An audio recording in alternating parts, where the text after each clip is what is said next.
Another 50 Christians have been gruesomely murdered in the ongoing genocide in Nigeria. Frank Uto, a Nigerian lawyer and native of Yelawata, joins us now.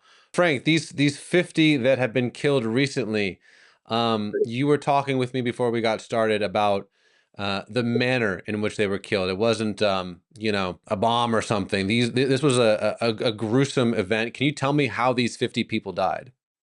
The way they kill our people is in the most horrific, the most gruesome, the most cruel manner anyone could ever think. It will make even the devil to shiver. Because what they do is that when they come around, you run into your hut, into your house.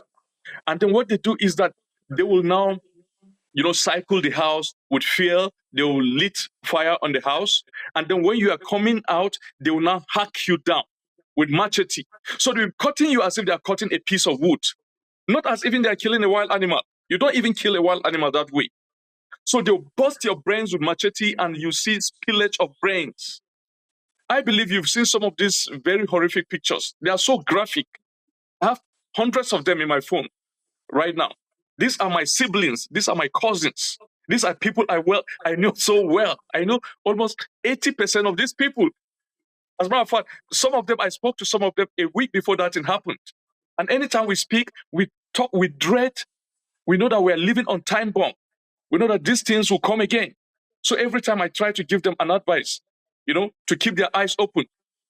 But that was what happened.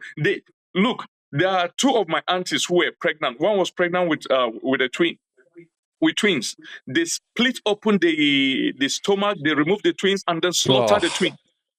So that's what's been happening. And when they are doing this, they begin to recite Allah Akbar, which unfortunately has become an internationally recognized slogan and motto for terrorists. It may have good intention. The words in Arabic says Allah is great or something like that. But unfortunately, it has become the most universally accepted slogan and motto for jihadists.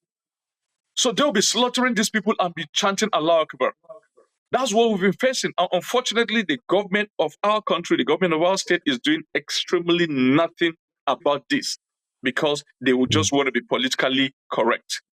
Because the kinsmen of these people are the same people who constitute the top echelon of the Nigerian political structure, business structure, and institutional structure. So you find a lot of people who are so reluctant to do something about this because they want to be politically correct. They want to have at every time political benefits and personal aggrandizement. So that's what we've been facing. So like I said earlier, we lived with this. We've been living with it before now. Do you know that before the incident, I'm sorry, maybe I may be digressing, but before the incident of June 13 and 14, before that massacre, 2 weeks earlier, a retired army officer in my own village of Yerwata, who was my late father's very close friend, was in his compound just going through his phone that night. And because of the beam, the light of the phone, was shining on his face, these jihadis came to his compound, shot him on the leg. So he ran into his room. So, we're very poor people. Our houses are made from mud. We don't have houses made of strong bricks. So even when you kick the wall, it will break. So many of our houses, we don't even have window frames. So like in his own window frame, what was there was just a mosquito net. So when he fell into his room, they now went through the mosquito net, cut the mosquito net, went into the room, butchered him, butchered his son who was sleeping earlier, and butchered his wife. And then they took some stuff from the house. And do you know the next day in Uday, a neighboring community to us, that's our ward headquarters, Uday, which was like 5 kilometers away from Yerwata, a village woman was going to the farm to fetch firewood, and she saw one of these jihadis, the Fulani, with blood stains on his clothes. So she went back and raised alarm to the village youth that she saw this Fulani guy trying to kickstart a motorbike that stopped. So he was trying to kickstart it, and when she walked past, she saw blood stains all over his body and even on the bike.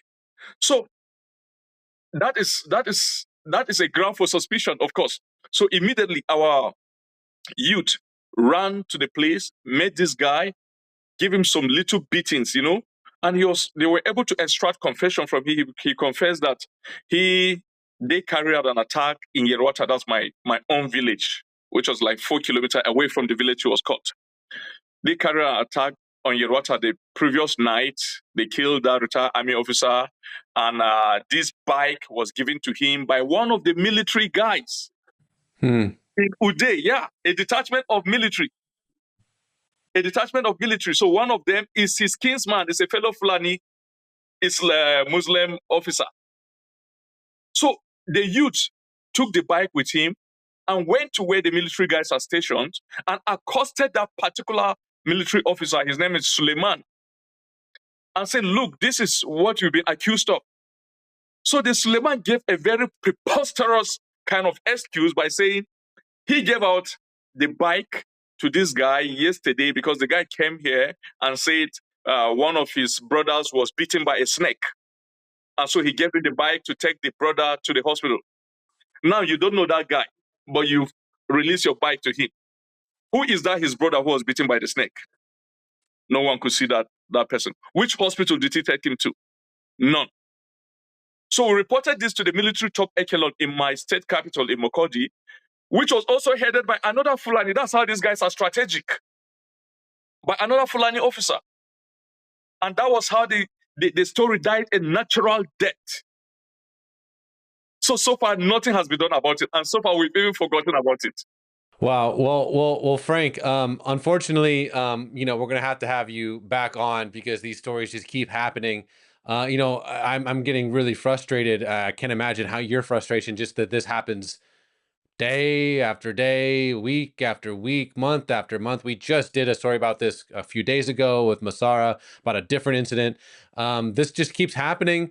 But there is something. Lastly, again, we're going to have you back on. But lastly, there is an event happening in DC, which is again at least a small step in the right direction. Can you tell us what's happening in DC in closing?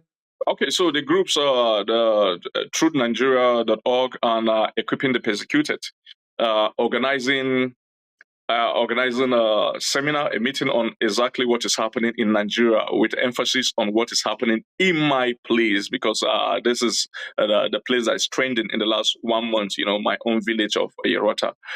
They went there, they carried out their investigation, they made a documentary. They'll be showing the documentary, and some keynote speakers, of whom I'm one, will be talking about the persecution of Christians in my domain. That's exactly what I'm going to Washington for. The event will be taking place at the National Press Club.